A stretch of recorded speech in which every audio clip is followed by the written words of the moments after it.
जय हिंद प्यारे साथियों, बहुत बहुत स्वागत करता हूं आप लोगों को अपने चैनल वैकेंसी पॉइंट पर। दोस्तों एक बार फिर से हाजिर हो चुका हूं यूपीएससी 2021 की भर्ती में लेकर एक बहुत ही बड़ी अपडेट निकल के आ रही है दोस्तों की। बहुत सारे अभ्यर्थी जो कि कमेंट किए थे मेरी वीडियो पर, मैं उनके कमेंट बताता हूं आपको कि उन्होंने कहा था कि ऐसे सरकार इतनी बेवकूफ़ नहीं है कि वो अभ्यर्थियों को इतनी सैलरी देने के बाद वो बाद में उन्हें बर्खास्त कर देगी। तो मैं आपको बताना चाहूँगा कि सालों बीत जाने पर भी हुए बर्खास्त, और ऐसे शिक्षकों की अभी आपको मैं दिखाता हूँ, न्यूज़पेपर में आज ही आया है।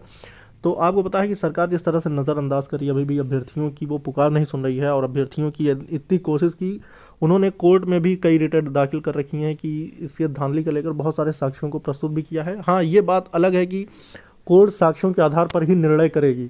तो कोर्ट में इतने सारे साक्ष्य दिए गए हैं कि उसके आधार पर ही अगर कोर्ट ने इस पर विचार विमर्श कर लिया तो एक बड़ा निर्णय देखने को मिल सकता है।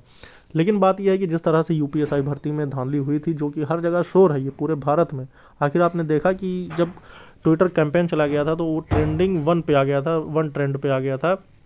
और आपको बता दें कि जब पहली ट्रेंडिंग पे ये चल रहा था तब इसके लिए यूपी पुलिस के आधिकारिक ट्विटर अकाउंट से ट्वीट करके बताया गया था ये बिल्कुल गलत चीज़ है, और इसके चलते जो भी ऐसे मतलब एग्ज़ाम्स में ये चीज़ें तो हर एग्ज़ाम में पाई जा रही हैं कि हर एग्ज़ाम में धांधली हो रही है, लेकिन उस एग्ज़ाम में जिस भी एग्ज़ाम में ऐसी चीज़ें पाई जाती हैं उसमें गिरफ्तारियाँ की जाती हैं। तो उन सभी चीज़ों के मद्देनज़र, यानी कि जो एग्ज़ाम में धांधली कर रहे थे उनको गिरफ्तार किया जा रहा था, ये मानना था यूपी पुलिस का। लेकिन आपको बता दें कि फिर भी उसके बावजूद बाद में भी कितने लोग फिजिकल के टाइम पकड़े गए थे, कितने लोग उसके बाद भी गिरफ्तार हुए, लेकिन कितने लोग अभी भी गिरफ्तार हो रहे हैं। तो इन सभी चीज़ों को अगर देखा जाए तो आपको बता दें कि 8,000 दरोगा की ट्रेनिंग शुरू होने की कगार पे है, यानी कि उनके पूरी तरह से सारे डॉक्यूमेंट या सारी चीज़ें जितने भी उनके जो भी चीज़ें थी सारे प्रोसेस डन हो चुके हैं।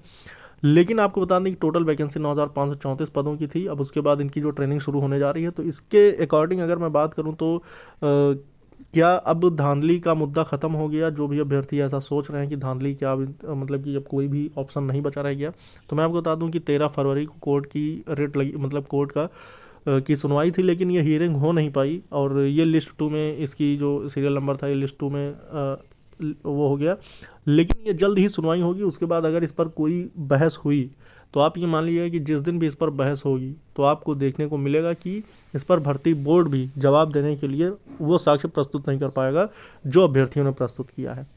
दोस्तों ऐसी तमाम जानकारियां मैं आप लोगों को लेकर आता रहता हूं, जो कि यूपीएससी भर्ती से संबंधित या फिर यूपी पुलिस भर्ती से संबंधित होता है। तो चैनल को ज़रूर सब्सक्राइब कर लेना। आपको मैं दिखाने वाला हूं कि 12 साल बाद शिक्षक की नौकरी कैसे गई और फर्जी तरीके से हुआ था भर्ती। आइए देखते हैं कि आज के न्यूज़पेपर है। फर्जी दस्तावेज पर 12 साल से नौकरी कर रहा शिक्षक धराया। शासन के मानव संपदा पोर्टल पर अभिलेख दर्ज होने के बाद फर्जीवाड़े का हुआ राजफाश। दूसरे के प्रमाण पत्रों के सहारे कर रहा था नौकरी, पवई पुलिस ने सिकंदरपुर के पास पकड़ा।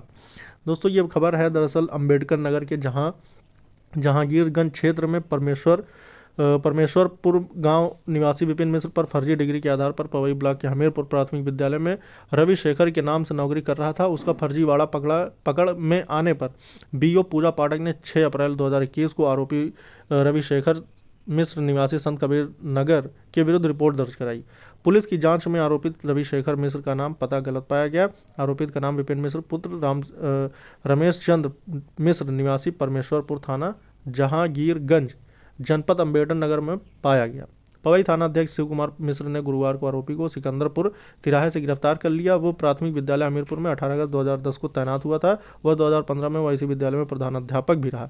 और 2020 में संपदा पोर्टल पर अभिषेक मिश्र पुत्र अशोक मिश्र के नाम से विवरण अंकित करा दिया, जिसके बाद फर्जीवाड़े का पर्दा फाश हो गया। दोस्तों आपको बता दें कि ये चीज़ें जो हैं, अगर किसी ने धांधली करी है तो ये एक ना एक दिन तो उजागर होगी ही। ऐसा नहीं हो सकता कि किसी ने धांधली कर ली और उसके बाद उसका कभी खुलासा नहीं हो सकता।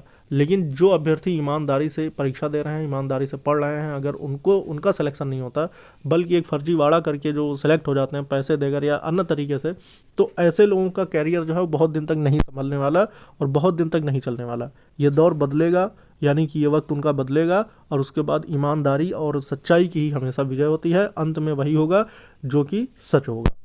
तो दोस्तों थोड़ा हमें इंतज़ार करने की ज़रूरत है। फिलहाल तो अभी मैं यही कहना चाहूँगा कि कोर्ट के आदेश यानी कोर्ट की सुनवाई होने तक, उसके बाद फिर क्या निर्णय लिया जाता है। वैसे बहुत सारे अभ्यर्थियों की अपनी कुछ मंशा है, कुछ ऐसे राय बन रहे हैं, तो वो अलग अलग यूट्यूब पे अपलोड हो रहा है। फिलहाल मैं उसके बारे में तो नहीं कहूँगा, लेकिन फिर भी हमें एक बार कोर्ट की सुनवाई का इंतजार करना चाहिए, और उसके बाद जो भी अपडेट होगी वो मैं अपने चैनल पर अपलोड करता रहूँगा। आप लोग चैनल को ज़रूर सब्सक्राइब कर लेना, चैनल से जुड़े रहिए। इस वीडियो में थे दोस्तों। जय हिंद, जय भारत।